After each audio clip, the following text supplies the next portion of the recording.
Well, hey guys, the popularity of cosmetic procedures continues to rise. It's not going anywhere. People love trying new things, whether it be Botox, lasers, or maybe you're interested in laser hair removal. But I think we have all seen and heard of those horror stories of cosmetic procedures gone wrong. And on this channel, I have a lot of videos about potential complications of things like filler. So definitely check those out if you are, dipping your toes into the waters of considering having a cosmetic procedure. But in today's video, I'm going to share with you some tips, strategies, things you need to be looking out for when you are shopping around, if you will, for someone to do cosmetic procedures for you. What should you look for in the doctor? Like, what kind of qualifications do they need to have? Are there any red flags that you should be looking out for? Finding somebody to do a cosmetic procedure, it's not as easy as it sounds because, depending on your circumstance, you might not know anyone who has had these procedures, or you might not feel comfortable asking like a friend, hey, have you had anything done? I'm considering it. Who might you recommend? And depending on where you live too, you may have access to tons and tons and tons of aesthetic medicine providers, cosmetic dermatologists, or you may have access to very little. Maybe, you're considering traveling somewhere because no one in your area does any kind of cosmetic procedures. When it comes to cosmetic procedures, they're not covered by insurance. This is something you're going to pay out of pocket. I have to tell you, it is not the time to go bargain shopping. This is not something you want to get a 2-for-1 deal on. Because a lot of times, if it sounds too good to be true in terms of cost, there's a good chance that that's the case. And when it comes to your skin, your face, you don't want to put yourself in the hands of someone who may not be qualified, and you might have a complication that could leave you scarred. Nothing that anybody wants to deal with. Not only scarred, but then you've got to figure out, well, who's going to manage this complication? I don't trust this person. They're the ones that messed it up to begin with. One thing I always chuckle at is like, there's always this advice given out blanketly by a lot of influencers. Even amongst friends, you might hear someone say, do your research. But you always have to ask yourself, do I really know how to do my research? Like, what should I be researching? What should I be asking? So hopefully this video clarifies that for you and you feel better equipped to, quote, do your own research. Because it is really important when considering a cosmetic procedure. Choosing the right doctor to perform your cosmetic procedure, it makes all the difference, not only in the results, but in minimizing the risk of complications. Number one thing to look out for are, what are the doctor's credentials? When it comes to aesthetic procedures, we're talking about skin, for example. A board-certified dermatologist is going to have the most education, hands-on experience, expertise in that. As part of training to become a dermatologist, by the time you finish your residency, you have to prove to the board of dermatology that you can do certain cosmetic procedures. You have to have so many hours of having done various cosmetic procedures like filler, Botox, laser. So it's a requirement to become a dermatologist that you have experience with these. Additionally, some dermatologists go on and do, after their residency, a fellowship, and they get even more hands-on experience with procedures and learning them and trying, learning nuances, techniques in various skin tones. Then you also have plastic surgeons. Now, plastic surgeons have a ton of education, experience, training on plastic surgery, aesthetic medicine, rejuvenation. So they do a lot of not only some of the same procedures dermatologists do, but they're going to do more things that are going to be more, I would say, invasive potentially. Things that might require you to undergo anesthesia where you go to sleep. Things like a breast augmentation, for example. Same kind of questions you want to be thinking about. You also want to be thinking about if you're going to have some kind of cosmetic surgery, outside of the skin, body rejuvenation, body contouring, tummy tuck. You want to make sure that the doctor knows what they're doing. So, the right doctor for that type of procedure is going to be a board certified plastic surgeon. As dermatologists, we don't do things like tummy tucks, breast augmentation. That is not in our wheelhouse. That is not in our scope of practice. All the medical specialties will have a specialty board that they answer to. You might, run into a doctor, a physician, who is doing cosmetic procedures, but it's not really within their scope of practice. So, you kind of have to question, like, what training did they actually have in this? And was the training that they had rigorous enough? I say this because, nowadays, pretty much any kind of doctor can go start doing cosmetic procedures. It's not a rule that you have to be board certified in dermatology or plastic surgery. It's not a rule that you have to have completed a cosmetic fellowship. And so, a lot of physicians could just do some of these procedures, especially the ones that we deem, quote unquote, minimally invasive. But the benefit of going to a board certified dermatologist, or in the case of, more involved surgeries, plastic surgery, a board certified plastic surgeon, is that we have the training in not only all the nuances of these procedures, we've had training under the guise of the board. We've met standards of competence in that procedure, but we also are experts in managing the complications, because with any procedure, there's a potential for complications. So you not only want a doctor who has a lot of experience, knowledge, and is appropriately credentialed in what it is you want, but you want to make sure that they know how to take charge if and when something goes wrong. Another way that you can kind of gauge the expertise of someone in terms of the procedure that you might be interested in is to actually just ask them, how many procedures have they performed of the procedure that you're interested in? Whether it be filler, laser hair removal, or scar rejuvenation, microneedling, and importantly, what was the training that they received? Was it in a residency? Was it in a fellowship where they had to answer to a certifying board and demonstrate competence, or was it like a weekend workshop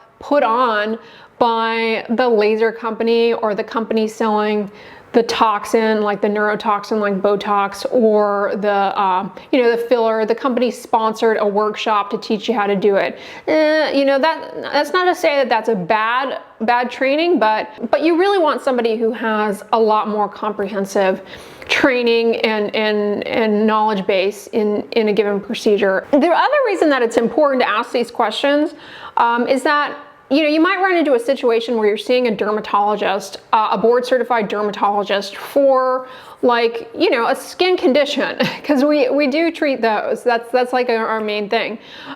Maybe you have eczema, maybe you have acne, and as you're seeing them, you're interested in also cosmetic procedures, but not all dermatologists actually do cosmetic procedures, because it's just not something that they're interested in doing, and they're going to be upfront with you. That's not what I do. So they probably don't have much experience. They had the right training, the right qualifications. They're probably better qualified than somebody who just did a weekend workshop, but it's not their bread and butter everyday practice. They probably don't have the setup, and they're going to admit that to you. They're going to say that up front. Oh, I don't do those here, but I can refer you to my colleague who does. And that's a great way. That's actually a great way to find an aesthetic provider. If you're seeing a dermatologist and they refer you to a cosmetic dermatologist, or a dermatologist who does a lot more, that's a great referral to have, because you have somebody who's qualified in the procedure referring you to somebody who's even more qualified in the procedure. So that's actually a great referral. If you are seeing a dermatologist and they don't do these types of procedures that you might be interested in, ask for a referral to one of their colleagues who does. The other thing you really want to be asking and really pushing is, like, what kind of results can I expect? Because in my opinion, and I there's actually data behind this. It's not just my profound thought process.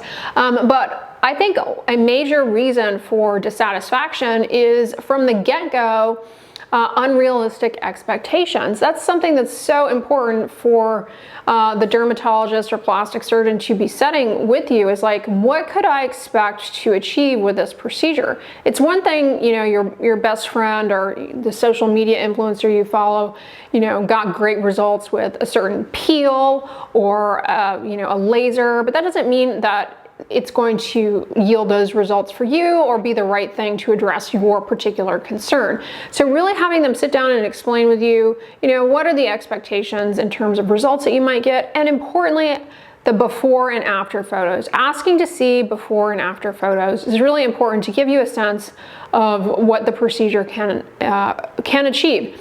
Before and after photos, not just of the procedure, but of the procedure done on somebody with your skin tone. That is essential because there are a lot of different cosmetic procedures that can lead to adverse effects in people who have deeper skin tones. So getting a sense of the person's expertise level and their quality of work in your skin tone, I think is going to be, it's definitely something that you need to consider 100%. Don't just go off of the before and afters on their website. I mean, they're going to put the best case scenario up there because, it's a website meant to attract clients and things of that sort, but you really want to, when you're sitting down, you're meeting with them, you definitely want to have a good sense of what to expect. And any physician worth considering is going to just be doing this as part of the consultation, which brings me to my next point. It's a huge red flag, I mean, just leave right away. And they don't do a consultation visit first.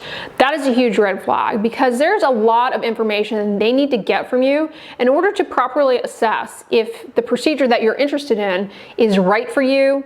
And in order for them to develop a treatment plan for your given concern. Remember my video on peels? As a side note, if you're interested in getting a cosmetic peel, you definitely need to check that video out because I go over all the different types of peels. But one thing I pointed out in that video that's so important for this consultation visit is that you might be taking a medication that can get in the way of healing properly or can put you at risk for post-procedural hyperpigmentation, but it's something that the physician is going to need to factor in. Okay, maybe I need this patient to either stop this medication a few weeks before, or maybe I need to prescribe like topical hydroquinone to reduce the risk of that. We really need to make sure that the patient is very, very clear that aggressive sun protection is going to be needed. This is really what you want. And in that visit, they're going to be going over expectations, like what you might expect. And they might actually say, listen, this procedure, that you're interested in, you might not get the results that you are hoping for. If this is the concern that you have, this other procedure may get you the results that you might like. They're gonna offer you options too. Tell you what treatment options there are available. These are conversations that need to be had. If you just walk in and somebody is willing to point and shoot, walk out. That is no bueno. Part of the cosmetic consultation too is like doing a test spot maybe of the laser, depending on your skin type. To see, if it's going to be right for you, the settings and everything. I mean, all of that is so important. It's easy when you go on social media, people go in and they document the process of like going for a peel or, microneedling or Morpheus 8 or whatever the heck, people are doing over on Instagram these days or TikTok. And it's very easy to believe that it's just like you walk in and it's a point and shoot type of thing, like it's formulaic and this is what I'm going to get and this is how it's going to go. But the doctor really does have a plan in mind for how to approach your concern, or should. So it's not a one-size-fits-all approach. It's easy to think about cosmetic procedures as fun, lighthearted, but they should be taken very seriously. They're medical procedures, and a lot can go wrong. And it's not a one-size-fits-all. The settings are going to be unique to you and your given skin concern. You also need to be asking questions about risks with the procedure.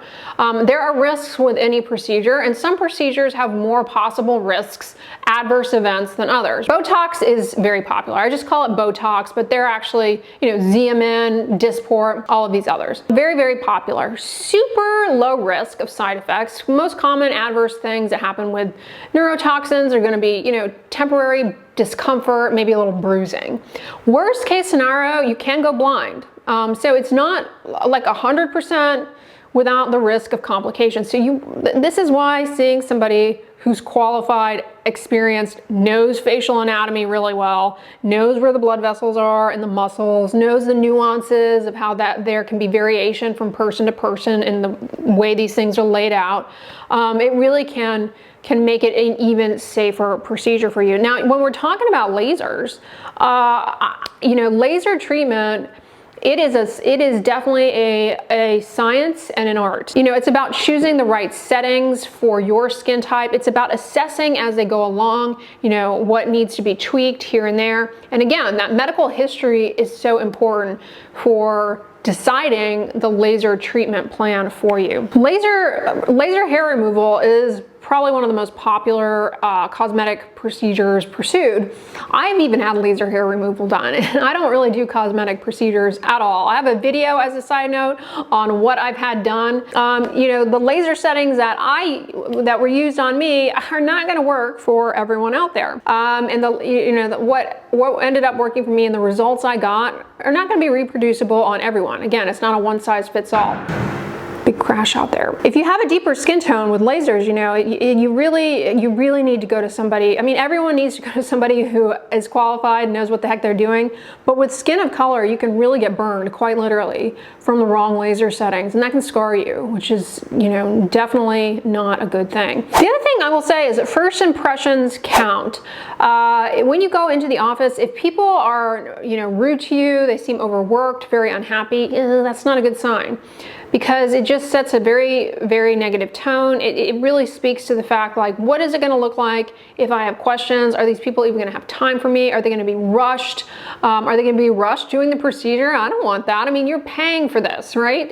So, you know, if you get a bad vibe, then walk out, because, you know, in the medical field as a whole, there is a huge problem right now of physician burnout. A lot of things go into it. Not just physician burnout, but nurse burnout. I mean, everybody in healthcare is seriously burnt out, and it doesn't spare aesthetic medicine. You know, people have this impression that, oh, you know, if you go into doing cosmetic dermatology or, you know, cosmetic plastic surgery, you must just have this like very carefree, happy life, like you're there doing these aesthetic procedures and making people happy, right? No, there's a huge liability, and, you know, a lot of the cases can be very, very stressful, and stressful things can come up for sure. For example, a lot of dermatology practices are acquired by these big corporate entities, if you will, and there's some, you know, buddy overhead playing puppet master, kind of insisting that the dermatologists, you know, see so many people at a certain rate very quickly. It's very rushed, and cosmetic procedures, because they are cash, you know, there's a huge push for that. So if you're getting the feeling like procedures are being pushed on you, or the practice is very rushed, people seem overworked, unhappy, walk out, because that's not a place you want to be. If you feel like you're in the visit and the doctor is looking at their watch, very rushed, you didn't have time to ask your questions, you call and, you know, you're met with a receptionist who doesn't really know how to answer your questions, and you don't get a call back from the doctor, like, no. And last but not least, should sound straightforward, but definitely keep an eye out, and that is cleanliness. Cleanliness is next to godliness, and that is definitely true, you know, in medicine. Obviously, a dirty office is not where you want to be getting your health care, but the last thing you want is to go in for, you know, laser hair removal and walk out with a skin infection. So look for things like, you know, are the countertops cluttered and dirty? Is there a lot of dust in the exam room? You know, that stuff is going to be circulating. And when somebody's doing a cosmetic procedure in dermatology, you know, you're not in a sterile operating room. So the room needs to be clean. If it's not clean, that's not good. I mean, most practices should be clean, but, you know, people, there are sketchy places out there, so, you know, if it doesn't seem clean, not a good idea. The other thing I would discourage you from is like traveling somewhere far away, like another country, to have cosmetic procedures. And the reason for this is a couple. Not because in other countries they don't do good aesthetic medicine. That's not true at all. But rather, there are these very predatory medical tourism type operations that, you know, sound too good to be true. They probably are, and there are a lot of issues with those, where patients come back to the U.S. and they have complications. A lot of plastic surgeons see complications, for example, from people getting like Brazilian butt lifts overseas, and that's a very dangerous procedure, actually, very dangerous. And a lot of aesthetic dentists actually see issues with people going to some of these more predatory places overseas for veneers. You know, they're not being put in properly. And the issue there is, like, once you come back to, in this case here in the US, once you come back to your own country, well, you might develop a complication. Who's gonna manage that? You know, so that's something I definitely discourage people doing, like going to another country for an aesthetic procedure, because there are a lot of these predatory medical tourism type outfits around, and yeah, they're just not good. All right, y'all, so those are my tips on like what to look for, what to ask about. It's easy to just say, do your research. And I think I'm even guilty of telling y'all that in some of these videos where we talk about cosmetic procedures, and I emphasize, you know, you want to go to somebody who's qualified, so do your research. But like, what exactly does that entail? What do you ask? What do you look for? So hopefully this video helped in clarifying that to you guys. Now on the end slate, I'm going to put my video all about the different types of chemical peels. You're definitely going to want to watch that. They are underrated in my opinion. So check that one out next. But if you like this video, give it a thumbs up, share it with your friends, and as always, don't forget, sunscreen and subscribe. I'll talk to you guys tomorrow. Bye.